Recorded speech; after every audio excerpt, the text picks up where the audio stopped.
Oposisi pemerintah di peta politik Indonesia ternyata mentalnya bukan mental baja, tapi mental kerupuk yang kalau kena udara atau air langsung melempem. Buktinya, Pilpres yang masih 8 bulan lagi sudah seperti malam Jumat Kliwon, horor, menakutkan. Buktinya, melalui pernyataan bakal capres koalisi perubahan, pemerintah diminta tidak ikut campur dalam Pilpres.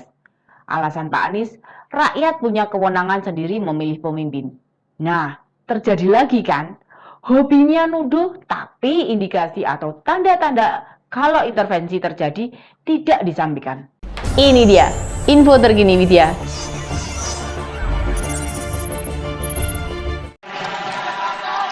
Kalau negara sampai intervensi, namanya negara sedang melecehkan rakyat Indonesia.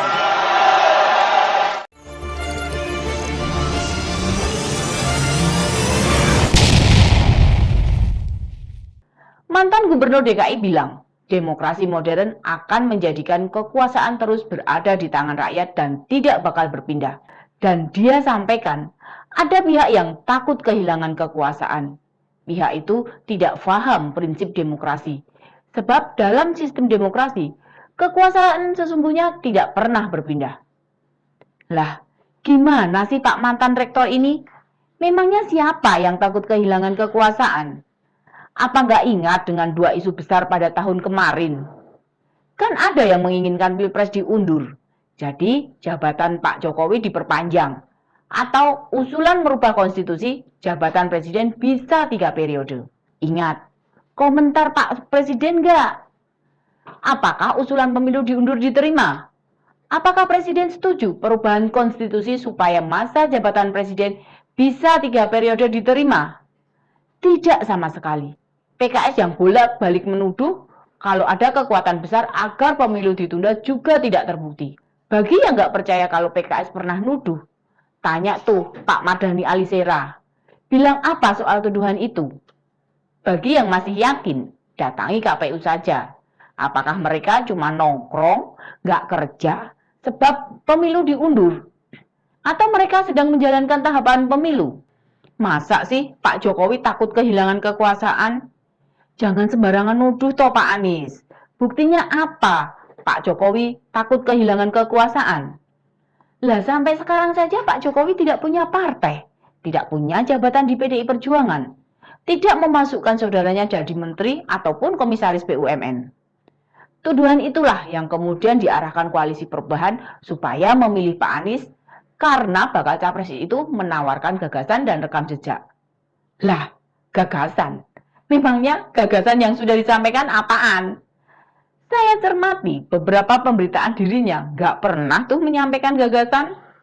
Kan katanya bahwa perubahan untuk persatuan.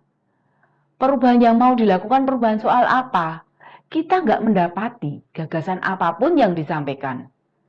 Lalu rekam jejak seperti apa yang mau ditawarkan? Masyarakat hati-hati loh, agar tidak dibohongi oleh calon pemimpin yang tidak kapabel. Gimana kita bisa percaya kalau rekam jejak Pak Anies selalu diliputi dengan polemik? Dulu jadi rektor di Universitas Paramadina juga dengan menjatuhkan Profesor Yudi Latif. Jadi Menteri Pendidikan pun tak tuntas 1 periode karena kinerjanya tidak sesuai harapan Presiden. Jabatan terakhir jadi Gubernur DKI tak ada prestasi yang menonjol. Bisa sebutkan apa kerja di Jakarta yang fenomenal dan membawa kebaikan? Sulit mencari apa yang bermanfaat, terutama menyangkut peningkatan kesejahteraan warga.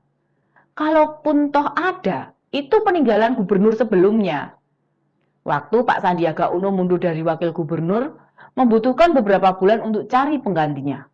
Hal itu menunjukkan jika Pak Anies memegang jabatan memang tidak benar-benar memikirkan rakyat yang dipimpinnya.